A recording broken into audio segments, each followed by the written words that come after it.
ಒಂದು ಬಿಡುಗಡೆ ಮಾಡಿದ್ದಾರೆ. ಜೊತೆಗೆ ನಿಮ್ಮ ವಿರುದ್ಧ ಸಾಕಷ್ಟು ಆರೋಪವನ್ನ ಮಾಡಿದ್ದಾರೆ. ನೀವು ಬಳಸಿದಂತಹ ಪದಗಳಿಂದ ನನಗೆ 2 ದಿವಸ ಬೇಕಾಯ್ತು ಹೊರಗಡೆ ಬರ್ಲಿಕ್ಕೆ ಅಂತ ಕೂಡ ಹೇಳಿದ್ದಾರೆ. ಇಡೀ ಪ್ರಕರಣವನ್ನ ಸಿ ಟಿ ರವಿ ಅವರು ದಿಕ್ಕು ತಪ್ಪಿಸ್ತಾ ಇದ್ದಾರೆ ಅಂತ ಕೂಡ ಹೇಳ್ತಿದ್ದಾರೆ ಸರ್. ಅವ್ರು ಹೇಳಿರುವಂತದ್ದು ಅಷ್ಟು ಸತ್ಯ. ನಾನು ಯಾವತ್ತೂ ರವಿ ಅವರನ್ನ ಕ್ಷಮಿಸಲ್ಲ ಅಂತ ಹೇಳಿ ಹೇಳಿಕೆ ಕೊಡ್ತಿದ್ದಾರೆ. ಅವ್ರು ಸ್ವತಂತ್ರರಿದ್ದಾರೆ ಅವ್ರು ಹೇಳಿಕೆ ಕೊಡೋದಕ್ಕೆ. ಈಗ ತನಿಖಾ ಹಂತದಲ್ಲಿದೆ. ನಾನು ಮಧ್ಯಂತರ ಜಾಮೀನಿನಲ್ಲಿದ್ದೇನೆ. ಈಗಾಗಲೇ ಸಭಾಪತಿಗಳು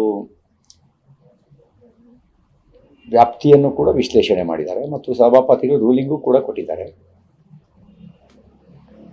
ನಾನು ಅವರ ಕ್ಷಮೆ ಅವಶ್ಯಕತೆಯೂ ಇಲ್ಲ. ಅವರ ಬೆದರಿಕೆಗೆ ಹೆದರೋದೂ ಇಲ್ಲ.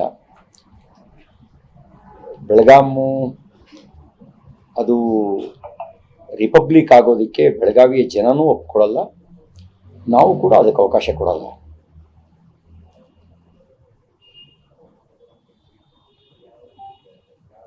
ಮತ್ತು ಅವ್ರ ವಿಡಿಯೋ ದಾಖಲೆಗಳನ್ನು ಸಬ್ಮಿಟ್ ಮಾಡಬೇಕಾಗಿದ್ದು ತನಿಖೆ ಹಂತದಲ್ಲಿ ಇದಕ್ಕೆ ಯಾರು ತಪ್ಪಿಸ್ತಾರೆ ಅಂತ ನಿಮಗೂ ಗೊತ್ತಾಗುತ್ತೆ. ಗುಂಡಾಗಿರಿ ಮಾಡಿ ರಾತ್ರಿ ಇಡೀ 4 ಜಿಲ್ಲೆಗಳಿಗೆ ಸುತ್ತಿಸಿ ಮಾನಸಿಕ ಹಿಂಸೆ ಕೊಟ್ಟು ದೈಹಿಕ ಹಲ್ಲೆ ಮಾಡಿ ಗುಂಡಾಗಳಿಂದ ಹಲ್ಲೆ ನಡೆಸಿ ಇದೆಲ್ಲವನ್ನು ಯಾರು ಮಾಡಿದ್ರು ಅನ್ನೋದು ತನಿಖೆಯಿಂದ ಗೊತ್ತಾಗಬೇಕು. ಸಾರ್ವಜನಿಕವಾಗಿ ಬೆದರಿಕೆ ಹಾಕಿದ್ದು ವಿಧಾನ ಪರಿಷತ್ತಿನ ಪ್ರಾಂಗಣದ ಒಳಗೇನೆ, ಅದು ಕೂಡ ವಿಜುವಲ್ಸು ಇದೆ, ಆಡಿಯೋನೂ ಇದೆ. ಅದಕ್ಕೆ ಸಂಬಂಧಿಸಿದಂತೆ ಈಗಾಗಲೇ ವಿಧಾನ ಪರಿಷತ್ತಿನ ವಿಪಕ್ಷದ ನಾಯಕರಾದಂಥ ಛಲವಾದಿ ನಾರಾಯಣ ಸ್ವಾಮಿಯವರು ಮತ್ತಿತರೆ ವಿಧಾನ ಪರಿಷತ್ತಿನ ಸದಸ್ಯರು ದೂರು ಕೊಟ್ಟಿದ್ದಾರೆ. ನನ್ನ ಮೇಲೆ ದೈಹಿಕ ಹಲ್ಲೆ ನಡೆದಿದ್ದಕ್ಕೆ ಸಂಬಂಧಿಸಿದಂತೆ